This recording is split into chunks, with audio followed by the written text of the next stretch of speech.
Hi everyone, welcome back to little star family. ఏంటి journey అని అనుకుంటున్నారా? ఈ జర్నీ వెనుకన్న రహస్యాన్ని మీరే చూస్తారు. మా వైఫ్ ఎప్పుడు కూడా ఈ జర్నీలో ఎప్పుడు డ్రైవింగ్ కావాలని చెప్పేసి ఆశపడుతూ ఉండేది. అందుకని తన ఆశని ఫుల్ఫిల్ చేయడం కోసం అని చెప్పేసి ఈ డ్రైవింగ్ అనేది తనతో చేపిస్తున్నాను. తనైతే ఎప్పుడూ అడుగుతూ ఉండేది, నాకు స్కూటీ నేర్పించండి అని.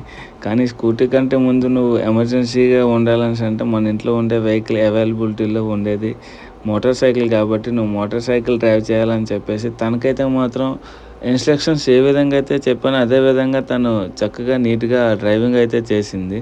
అయితే ఈ ప్రయాణం ఎక్కడికని అంటే మేము ఇప్పుడు వైజాగ్ బయలుదేరుతున్నాం. వైజాగ్ అనగానే మనకు గుర్తొచ్చేది ఈ బీచే కదా. ఈ బీచ్ని చూస్తున్నంతసేపు అయితే నేనైతే మర్చిపోయాను. ఇంకా మా వైఫ్ అయితే వాటర్లో వెళ్ళడానికి చాలా అంటే చాలా భయపడుతుంది. అందుకే నేను ఎలా అయితే ఆడుతున్నానో నన్ను వీడియో తీస్తూ ఈ వీడియోని కవర్ చేసింది. బట్ తనైతే మాత్రం చూడాలనుకుంది మాత్రం ఇప్పుడైతే మీకు చూపిస్తున్నాను. తనైతే చూడాలనుకుని కంపల్సరీగా వచ్చేది ఏంటంటే ఐఎన్ఎస్ కుర్సరా సబ్మెరియన్. తను చూడాలనుకుంది. నాతోనైతే పట్టుకొని మరీ నన్ను తీసుకొని వచ్చింది.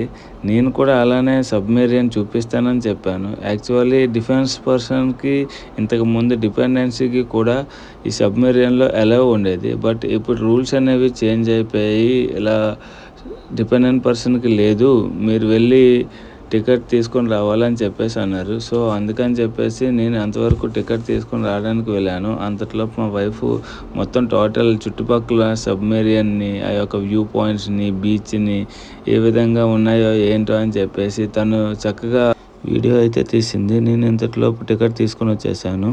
ఇప్పుడు మీకు సబ్మెరీన్ గురించి కొన్ని విషయాలు అయితే చెప్తున్నా. ఇది భారతదేశ నౌకాదళానికి చెందిన నిజమైన యుద్ధ సబ్మెరియన్.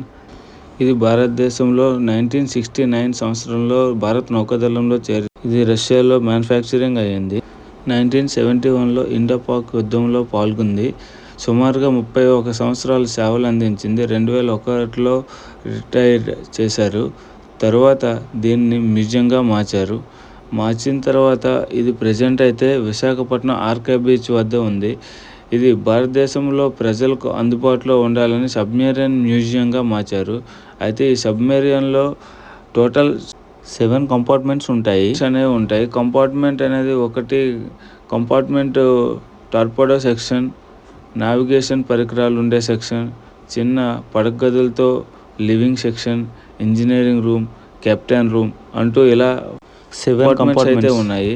ఇప్పుడు ఒక్కొక్క కంపార్ట్మెంట్ని అయితే మనం చూస్తున్నాం. ఒక్కొక్క కంపార్ట్మెంట్ అనేది ఎలా ఉంది, కంపార్ట్మెంట్ 1 అనేది ఇప్పుడు మనం చూస్తున్నాం. ఇందులో మొత్తం టోటల్ కెప్టెన్ సెక్షన్ విధంగా ఎలా అయితే ఉంటుందో అందులో టోటల్గా ఇక్కడ నుంచి మన యొక్క మిసైల్స్ ఏవైనా ఎలా లోడ్ అవుతాయి, ఎలా వాటిని డిస్పోజ్ చేస్తారు ఏంటి అనేది మనం ఇక్కడ చూస్తున్నాం. ఇప్పుడు కంపార్ట్మెంట్ అనేది ఫస్ట్ నుంచి 2కి అనేది మనం ఎంట్రీ అయ్యాము. 2 సెక్షన్లో అయితే కంపార్ట్మెంట్ అనేది ఇది కెప్టెన్ రూమ్ అనేదిగా చెప్పవచ్చు. ఎందుకంటే అక్కడ చూస్తున్నారు కెప్టెన్ అనేది ఏం చేస్తున్నారో కూర్చొని అనేది, కమ్యూనికేషన్ ఎలా జరుగుతుంది ఏంటి అని చెప్పేసి అది కమ్యూనికేషన్ సిస్టమ్ ముందు తను ఏదైనా నావిగేషన్ విధంగా. అయితే ఆ తర్వాత ఇక్కడ మనం చూస్తున్నాం వాళ్ళు లివింగ్ చేయడానికి, పడుకోవడానికి బెడ్స్ అయితే ఏ విధంగా చిన్నగా ఉన్నాయి ఏంటి, ఆ పడక గదులు అనేవి మీకు కనిపిస్తున్నాయి ప్రజెంట్. ఈ విధంగా మనం కంపార్ట్మెంట్ 2లో డైనింగ్ హాల్స్ అనేవి ఏ విధంగా కెప్టెన్స్ అనేవాళ్ళు భోజనం ఎలా చేస్తున్నారు, ఆ యొక్క బెడ్స్ యొక్క స్ట్రక్చర్ అనేది ఎలా ఉందో మీరే చూస్తున్నారు. ఈ కంపార్ట్మెంట్ అనేది బ్లోవర్ అని రాసి ఉంది. ఇది కంపార్ట్మెంట్ బ్లోవర్ సంబంధించిన సిస్టమ్స్ అనేవి అక్కడ చూపిస్తున్నారు. ఇప్పుడు మనం కంపార్ట్మెంట్ 2ని చూస్తున్నాం. కంపార్ట్మెంట్ 2లో ఏ విధంగా ఎలా ఉందనేది మీరు ఒకసారి చూస్తూవచ్చు. ఇప్పుడు కంపార్ట్మెంట్ 3కి అనేది మనం ఎంట్రీ అవుతున్నాం. కంపార్ట్మెంట్ 3లో ఎలా నావిగేషన్ సిస్టమ్కి సంబంధించి ఇక్కడ ప్రతిదీ నావిగేషనల్ ఫ్యూయల్ సిస్టమ్స్ ఎలా ఉన్నాయి ఏంటి ఏ విధంగా అని చెప్పేసి మా వైఫ్కి అయితే నేను ప్రతిదీ చెప్తున్నాను. ఈ విధంగా సబ్మెరీన్లో ఇలా కంపార్ట్మెంట్స్ అనేవి ఉంటాయి ఏంటి అని చెప్పేసి, ఎన్ని కంపార్ట్మెంట్స్, 7 కంపార్ట్మెంట్స్, కంపార్ట్మెంట్ ఏమవుతుంది ఏంటి అని చెప్పేసి చెప్తూ మాటల్లోనే కంపార్ట్మెంట్ 4 వరకు అయితే రీచ్ అయిపోయాము. ఆ కంపార్ట్మెంట్ 4లో అయితే ఇప్పుడు మీరు 3 కంప్లీట్ చేసుకొని 4కి అయితే వెళ్తున్నాం. కంపార్ట్మెంట్ 4కి అయితే ఇప్పుడు వచ్చేసాం. కంపార్ట్మెంట్ 4లో చూసే ముందు కంపార్ట్మెంట్ 3ని మరొకసారి విజిబుల్ చేయండి. ఇప్పుడు కంపార్ట్మెంట్ 4లో అయితే ఇప్పుడు ఐఎన్ఎస్ కుర్సురా అనేది చెప్పాను కదా, ఇప్పుడు మీరే చూస్తున్నారు. నేను చెప్పినట్లు ఏ విధంగా అయితే 1969 చెప్పానో అక్కడ కూడా అదే రాసి ఉంది. కాకపోతే 18 డిసెంబర్ నుంచి అనేది నేను చెప్పలేదు, బట్ మీరు ఇప్పుడు చూడవచ్చు. అదేవిధంగా కంపార్ట్మెంట్ 4లో ఎక్విప్మెంట్ సంబంధించి వాళ్ళకి ఏవైతే కమెండేషన్ కార్డ్స్ లైక్ ఏవైనా మొమెంటోస్ అవార్డ్స్ ఏ విధమైన వచ్చే అవన్నీ అయితే మాత్రం మీరు కంపార్ట్మెంట్ 4లో చూస్తున్నారు. దీంతోపాటు ఈ కంపార్ట్మెంట్ 4లో ఉండే పరికరాలను కూడా మీరు చూడవచ్చు. డబ్బులు నిల్వ చేసే అండ్ ఆహారం నిల్వ చేసే అని చెప్పేసి ఉంది. అండ్ ఇది అయితే కుకింగ్ రూము. కుకింగ్ ఎలా చేస్తారు ఏంటి, ఆ కుకింగ్ రూమ్ ఏ విధంగా ఉంటుంది అని కూడా మీరు చూడవచ్చు. ఈ కుకింగ్ రూమ్లో చాలా చాలా చిన్నదిగా ఉంది, కానీ ఈ విధంగా ఈ సబ్మెరీన్లో ఎన్నో విధాలుగా చూడవచ్చు. ఇప్పుడు కంపార్ట్మెంట్ 4 అనేది మనం ఫినిష్ చేసుకుని కంపార్ట్మెంట్ 5 అనేది అయితే ఇప్పుడు వెళ్తున్నాం.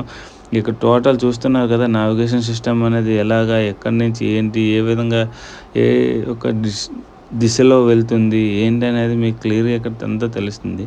ఇదైతే కంపార్ట్మెంట్ 5 అనేది మనం ఇప్పుడు ఎంట్రీ అవుతున్నాం. కంపార్ట్మెంట్ 5 అనేది మీరు చూడవచ్చు. టోటల్ ఇదైతే ఇంజిన్ సిస్టమ్గా మనకు అర్థమవుతుంది. ఎందుకంటే టోటల్ ఇక్కడ ఉండే ఎక్విప్మెంట్స్ చూస్తే ఏ విధమైన పరికరాలు అనేవి ఎక్కడి నుంచి ఎలా ఏంటి అని చెప్పేసి మీకు అర్థమవుతుంది. ఇప్పుడు కంపార్ట్మెంట్ 5లోకి అయితే మనం ఇప్పుడు ఎంట్రీ అవ్వబోతున్నాం. కంపార్ట్మెంట్ 4లో చూసారు కదా ఎలా ఉందో, కుక్ హౌస్తో పాటు అవన్నీ. కంపార్ట్మెంట్ 5లోకి అయితే ఇప్పుడు ఎంట్రీ అవుతున్నాం. కంపార్ట్మెంట్ 5కి అయితే ఎంట్రీ అయ్యి వచ్చేలోపు ఒకసారి కంపార్ట్మెంట్ 4ని మళ్ళీ చూపిస్తున్నాను. కంపార్ట్మెంట్ 6 అనేది చూసినట్లయితే 2 విధమైన వేస్ అనేవి ఉన్నాయి కంపార్ట్మెంట్ 6లో. ఇప్పటి వరకు అయితే మీకు ఒక విషయం గురించి అయితే చెప్పాలనుకుంటూ ఇలా చెప్పలేకపోయి ఇప్పుడు చెప్తున్నాను. అసలు యాక్చువల్లీ సబ్మెరీన్ అనేది ఎలా నడుస్తుంది ఏంటని చెప్పి చాలామందికి డౌట్ ఉండవచ్చు. సబ్మెరీన్ అనేది డీజిల్ ప్లస్ ఎలక్ట్రికల్ బ్యాటరీతో నడుస్తుంది. డీజిల్ అనేది ఎప్పుడు యూజ్ చేస్తారు అండ్ బ్యాటరీ అనేది ఎప్పుడు చేస్తారు అనేది చెప్పేసి మీకు ఇప్పుడైతే చెప్తున్నాను. డీజిల్ ఇంజిన్ అనేది సబ్మెరీన్ అనేది వాటర్ సర్ఫేస్ పైన రన్ అవుతున్న టైంలో పనిచేస్తుంది. వాటర్ యొక్క సర్ఫేస్ అండర్ గ్రౌండ్ వాటర్లో వెళ్ళేటప్పటికి బ్యాటరీస్ పనిచేస్తాయి. సర్ఫేస్ పైన ఎప్పుడైతే రన్ అవుతుందో ఆ టైంలో బ్యాటరీస్ అన్ని ఛార్జ్ అయితే చేయడం జరుగుతుంది. నీటి అడుగు భాగంకి వెళ్ళే టైంలోకి డీజిల్ ఇంజిన్ అనేది ఆఫ్ అయిపోతుంది. బ్యాటరీ అనేది అప్పుడు వర్క్ అవుతుంది.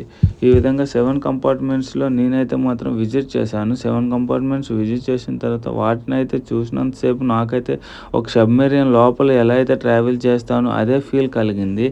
ఈ సబ్మెరీన్ మీరు ఎప్పుడైనా విజిట్ చేశారా? విజిట్ చేసినట్లయితే కామెంట్ సెక్షన్లో తెలియజేయండి. ఈ విధంగా అయితే మేము సబ్మెరీన్ మొత్తాన్ని విజిట్ చేస్తే బయటకు వచ్చి అయితే ఒక వ్యూ పాయింట్ని మా వైఫ్ అయితే చాలా చాలా బాగా ఎంజాయ్ చేసింది. ఆ విధంగా చూపించని చెప్పేసి చెప్తుంది. ఎందుకంటే పక్కనే వైజాగ్ వార్షికాలు అనేవి ఒకటి జరుగుతున్నాయి. సో వాటిని కూడా మేము చూడాలని చెప్పేసి మా యొక్క లిటిల్ కింగ్ని తీసుకొని వచ్చాము. ఆ లిటిల్ కింగ్ అయితే అక్కడ వాళ్ళ తమ్ముడి దగ్గర అయితే ఉన్నాడు. సో వాడిని కూడా మీకు నేను పరిచయం చేస్తాను తర్వాత వీడియోలో. సో మీరైతే చూసారు కదా ఈ యొక్క ఐఎన్ఎస్ కుర్సురా ఏ విధంగా ఉంది ఏంటి అనేది కామెంట్ సెక్షన్లో అయితే మీరు చెప్తారని నేను అనుకుంటున్నాను. సో ఇప్పుడైతే మనం వైజాగ్ బీచ్ని ఆ యొక్క వ్యూని అయితే ఒకసారి చూసేద్దాం. ఎందుకంటే ఎన్నిసార్లు చూసినా సరే తక్కువే ఈ యొక్క వ్యూ పాయింట్స్ ఇవన్నీ. మళ్ళీ మా వైఫ్ అయితే మరొకసారి చూద్దామని చెప్పి అనిపిస్తుందని చెప్పింది. అందుకే తనకు బయట నుంచి మరొకసారి టోటల్గా తిప్పేసి తను కవర్ చేస్తూ ఈ వీడియోని అయితే కవర్ చేశాను. మీ అందరికీ వీడియో నచ్చినట్లు లైక్ అండ్ సబ్స్క్రైబ్.